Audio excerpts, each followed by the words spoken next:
Ladies and gentlemen, welcome one and all to the Fractal Gaming Tournament Day 1. I'm Dia, joined by Tenrek, but I'm excited to see our very first matchup of the weekend. Team Tri going up against Team Penta. Oh, the dive from Huck. They're going to try and get something going. Tongue is out. It misses. Jay jumps in from the path, but there's enough health to back it up. Dark Leisure's here.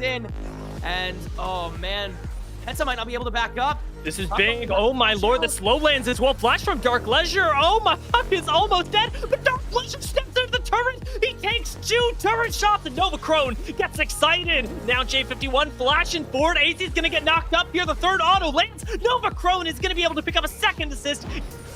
You gotta be ready, simple as that. And this time, Penta, they are ready for the engagement over in River. Leisure already has to retreat, has already used the flash, but Jay is close behind, speeding up through the mist, still jumping in. Novacrone is already behind. There's one, Xinjiao gone. AC, along with PJ, have control of lane, and that's gonna cause the curtain call to come out. We'll find Novacrone on the way. Durden on its sliver of health will get the shield available. Make sure that Momo can fall as well. Still on a sliver, and PJ falls next. Jay is on such a tear. Hurt damage, don't care. Oh, he survives though. Oh my god, he gets out. This is the most roller coaster. Once you've initiated, you dash in, you get rooted once, and you could just get absolutely melted. I'm gonna jump in and try and clear this board once more, and will succeed initially onto Leisure, but Ronnie is looking to engage and find a trade out. Not successful just yet. Oh my lord. PJ's still late as well. Huck can jump in yet again with another dive and go unpunished for it. Ronnie's going big mode though, and now has Jay. But the waifus can drop right in and deal massive amounts of damage to everybody else in that river. Just like that, Penta's got the river, Penta's got the Baron. Here's the engagement, early shield to get things started. Leisure's gonna challenge soon. Huck tries to dive in, has to retreat early, and Leisure still not dead yet. Waifus wastes a lot of health on that, and because of that, they've had to push in single file line, and the rest of Try is going to take advantage of that. Curtain call comes out late, doesn't have to find any shots. Waifu's still the only one remaining, but that means there's nobody on the turnaround to be able to take care of whatever damage is left. Waifu stunned, rooted, taken care of. Try seals the deal, prevents the skull from taking shape just yet. Doesn't have a whole lot of mobility, does use that Gale Force, has flash available. Death Rocket connects, but they're still chasing down the AD carry. Dark Leisure tries to split the fight, but Crescent Guard may not be enough. Flashes away, but Duradin picks up the kill, and J51 gets the opportunity to reset with this Xinjiao. Dives out of the tower alongside Huck, and it's going to turn into another kill. Dark Leisure does sniff it out, but here's the engage coming through from Huck. Shockwave again finding just one, but Dark Leisure manages to escape as J51 goes crazy on the backside. He's going to end up stopwatching at almost exactly the same time as PJ, but this time Thick Waifus is all over it, flashing forward, obliterating the Xerath. And with Ronnie being run down on this now with Hello Momo exposed, things are looking good for Graves, picking up a double kill. They were ready for the damage from Leisure. They were ready for the CC from Ronnie. They were ready for the curtain call from AC. They were ready for the massive damage from PJ. And they countered it all. They're still going to counter it. Team Penta is going to take the Nexus and game number 1. Absolutely insane performance from Penta as well, and a game that looked so ridiculously close. If they're able to dominate this lane, if Thick Waifu is able to survive, which doesn't look like he's going to be, then you've got the recipe for success. Right now, maybe finding 1-for-1 though. Ronnie forced to flash away, and Dark Leisure ultimately going to claim first blood. I mean, Try is going to grab this Herald pretty freely. Jay might try and jump in afterwards with the help of Durden, and that's actually exactly what they're going to do. I mean, it's a really good ult. Again, 2 really good ults even, but even so, Dark Leisure not going to die fast enough. Durden now flashed on himself.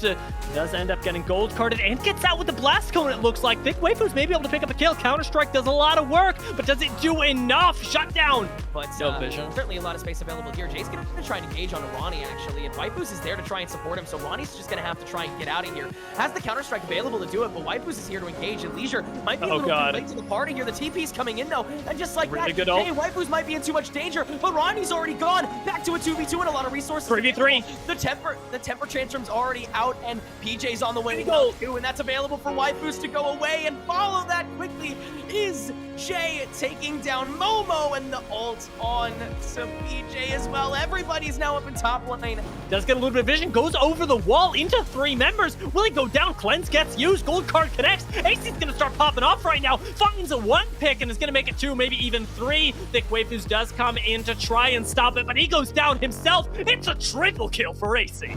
Without Jay being able to lay down the ultimate and Duradin layer his on top, it's ultimately nothing that it comes to. However, Baron Pit still a very risky proposition against Duradin right now. Shockwave could cause chaos, and against 4 members, it only catches 1 in the most crucial of moments. Duradin has stalled the Baron, but he may go down for that. Goes low and ultimately does fall as over the wall, right at the arcane, does a lot of damage, and AC's doing a lot as well. He commits himself, his own body, does end up picking up 2 kills for it.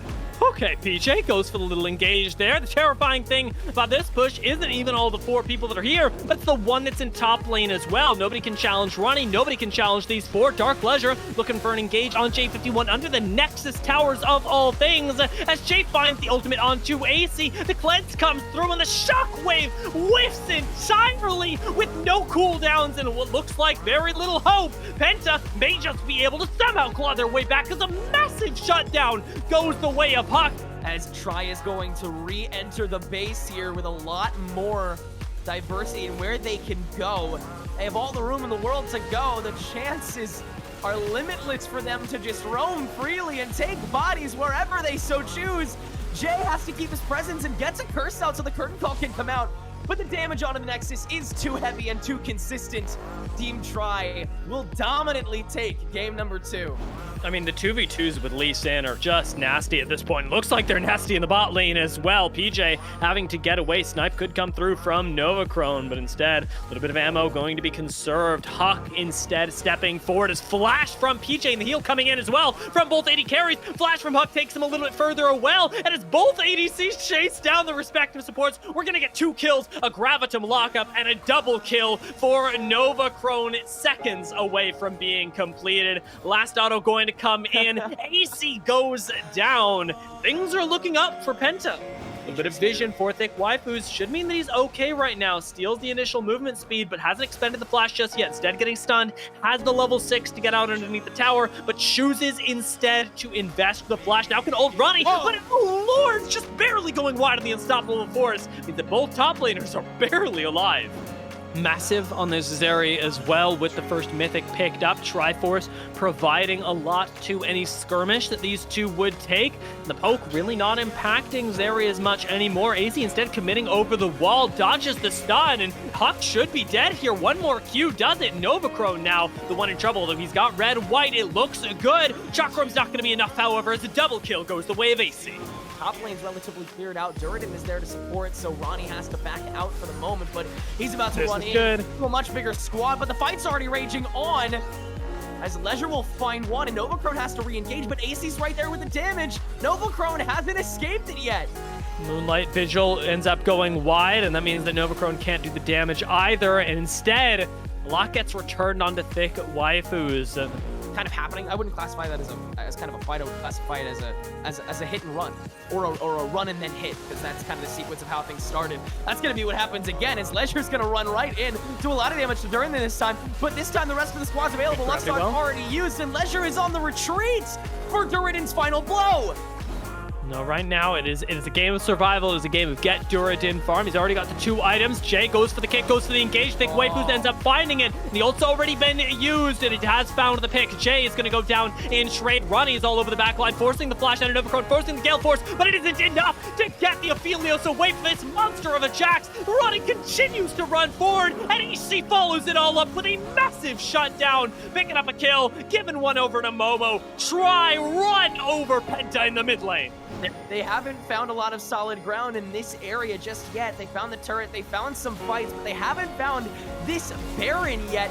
They might find Waifus, though, as he tries to get out with the unstoppable force. Does succeed for now, thanks to the flashes.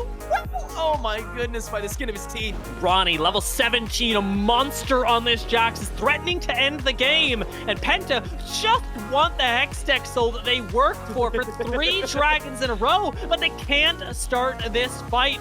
without knowing they got a pick, they've got some sort of safety. Instead, they're the ones getting poked out, and AC and Momo are not letting up. Dragon about half health right now. Dark Leisure could steal this as well. Ultimate comes across, doesn't find anybody. Final Spark is down. Turrets are going down in the meantime. The Hextech Soul does get secured by Jay, but look at the Nexus because Roddy is ending the game. Try are keeping everybody here, and Roddy, the hero of Try, wins the best of 3 for him.